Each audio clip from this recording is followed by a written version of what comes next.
It's Mega Grace on Vuma FM. It's only 6 minutes before Vuma FM breakfast. Ngalesi sikhathi ngisuke sengithi bamba sengiyavala ekseni.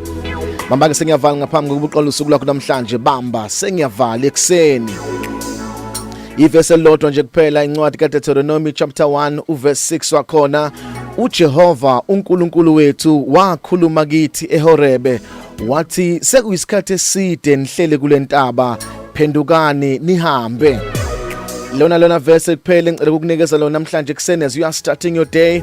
uJehova uNkulunkulu wethu wakhuluma kithi eHoreb wathi sekuyisikhathi eside nihlele kulentaba phendukani nihambe. Khuluma noIsrael usuphumile eGibhithe wangakafiki ezweni lesethembiso wayithola usuhlala entabeni yaseHoreb wayitshela ukuthi intaba yaseHoreb ila uNkulunkulu afuna behlale khona kanti uNkulunkulu akababizela ukuthi behlale eHoreb ufuna beye ezweni lesethembiso eKenani. Uthi ke manje senihlala isikhathi eside kulentaba sekuyisikhathi sokuthi nisuke nihambe ngoba khona la uNkulunkulu afuna ukuthi anise khona.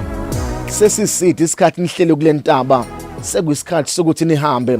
Ngesikhathi behleli laba behleli kuyona lentaba lokho kwakubenza bengafiki la uNkulunkulu afuna befike khona.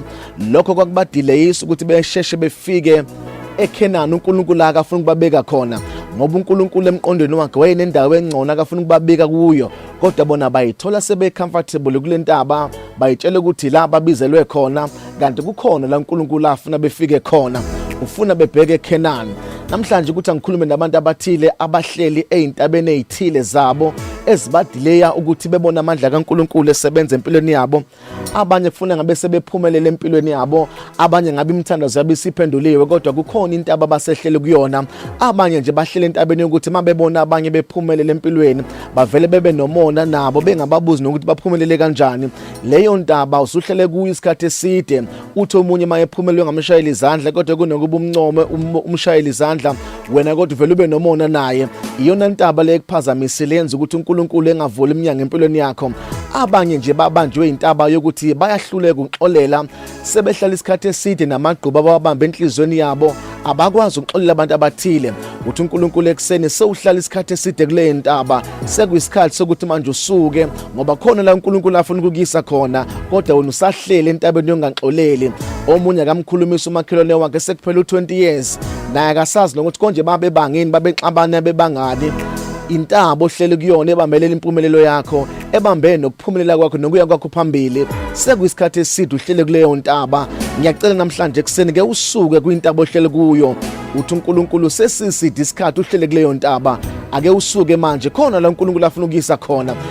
Abanye nje ukungaphumeleli kwabo kulele kutheni bexolisa inhliziyo bexolela abantu kumele bebaxolele noma bengazange bexolise bese uNkulunkulu evula iminyango ethile sewuhlala isikhathi eside kuleyo ntaba. Abanje babambe intaba yokuba necompetition noma isidingo singekho bakompita noma isidingo singekho sokuthi becompete manje babona kwamakhelwane nje kungena sofa abasha nabo sebefuna ukuyothenga izinto ezintsha ngisho bebengabudgetanga ukuthi benze lokho. Leyo ntaba ikubambile sewuhlala isikhathi eside kuleyo ntaba. Ngiyacela usuke manje khona la uNkulunkulu afuna ukuyisa khona sewuhlala isikhathi eside kuleyo ntaba ohlele kuyona suka manje.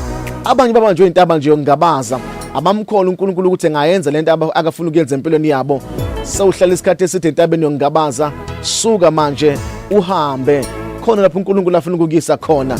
Musu kumngabaza uNkulunkulu mthembe ufuna ukukuphilisa ufuna ukukulapha ufuna ukuvulela neminyango kodwa uyangabaza. Abantu babanjwe intaba yokungazethembi sebehlele kakhulu entabeni yokungazethembi abayiboni bengenza into ethile empilweni.